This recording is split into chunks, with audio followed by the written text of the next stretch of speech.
Hey, what is up guys, and welcome back to another ultimate comparison by PureCast9. In today's episode, you're going to get the ultimate comparison that you are really looking forward to. It's the boAt Stone 1050 up against the boAt Stone 1000. And I know, is this something all of you have been waiting for, because most of you are just resisting buying these speakers till you get a verdict as to which is better, and that is exactly what you're going to get today. So there are a number of specifications that these two speakers share. They are similar and a few of them are different, so I'm not going to get into detail. Rather, the chart you're seeing right now basically summarizes what these similarities and differences are in terms of specs. So have a good look at it. Pause the video right now if you need to. Got it? Alright, with that said, now let's get into the sound test. I'm going to play the same two tracks on both of these devices. They will be playing at max volume. You guys will listen, form your judgment, and once we are done, I'm going to come back and give you my verdict on how it sounded in person in my studio, how it performed in my testing in the past week, and ultimately which one you should get and why. So let's get straight into the sound test. While you and me repeat, this bittersweet heat is suffocating. I'm waiting and always hesitating. Kryptonite desires set my heart afire. Heart on fire. Set my heart afire.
So there you have it guys, that was the sound test between the boAt Stone 1050 versus the boAt Stone 1000. And trust me guys, this wasn't easy for me. In my testing in my past week, where I heard a wide variety of songs, and even the test I did right now, I had the same feedback in my mind regarding these two speakers. Now first of all, I would like to say that both of them are definitely good Bluetooth speakers. Now you have to keep in mind that even though I give very in-depth and detailed reviews of the same, it's because I want to be as unbiased and to the point as I can be, so that you can choose the one that suits you the best.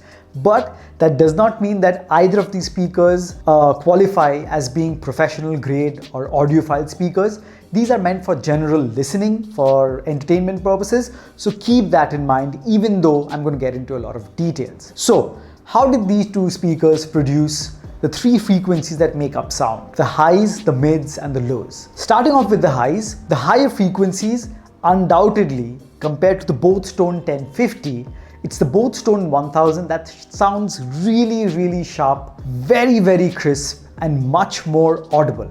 it's almost as if the treble or the higher frequencies in comparison were turned off on the boAt Stone 1050 and were boosted to the max on the boAt Stone 1000. Now this is not ideally a good thing, but it also could come down to your preference. For me, I would say that I find the boAt Stone 1000 to be the sharpness of the higher frequencies to be a bit over sharp, but it also has certain things that go in its favor, such as if you're just listening to some music, any instrument or the cymbals that lie in the higher frequencies, they are much more audible on the boAt Stone 1000. They are much more upfront on the boAt Stone 1000 compared to the boAt Stone 1050. But at max volume, the boAt Stone 1000 does show signs of crackling, which the boAt Stone 1050 did not. So kind of a toss up there, but if clarity is what you want and you can reduce the volume and keep it to around 80%,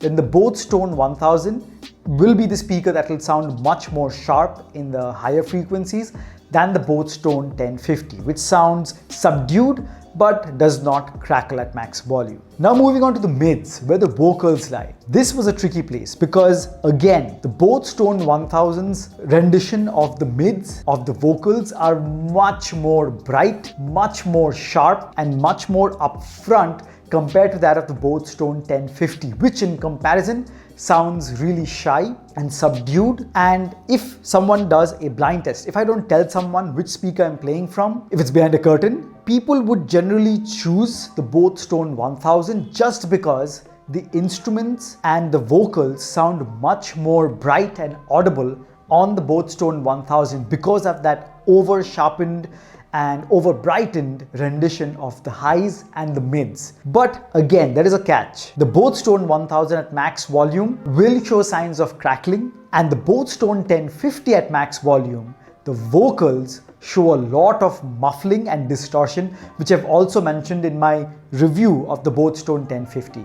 Now, given a choice, I would definitely pick the tad bit of crackling on the boAt Stone 1000 than the constant muffling or distortion on the boAt Stone 1050. So this is something you could keep in mind, but the boAt Stone 1000 will sound really sharp, which might not cater to you, or it might, while the boAt Stone 1050 sounds comparatively more natural but has that muffling or distortion at max volume, which you can reduce to an extent if you reduce the volume to say 80%. Now let's talk about the bass. We're all bass lovers out here, and in terms of the low frequencies or the bass, in my opinion, the boAt Stone 1050 takes the win. The reason being, the bass sounds a bit more punchy and a bit more powerful and has a bit more depth compared to that of the boAt Stone 1000. In itself, the boAt Stone 1000 has really thumpy bass, really good. But it's only when you compare two speakers in the same league side by side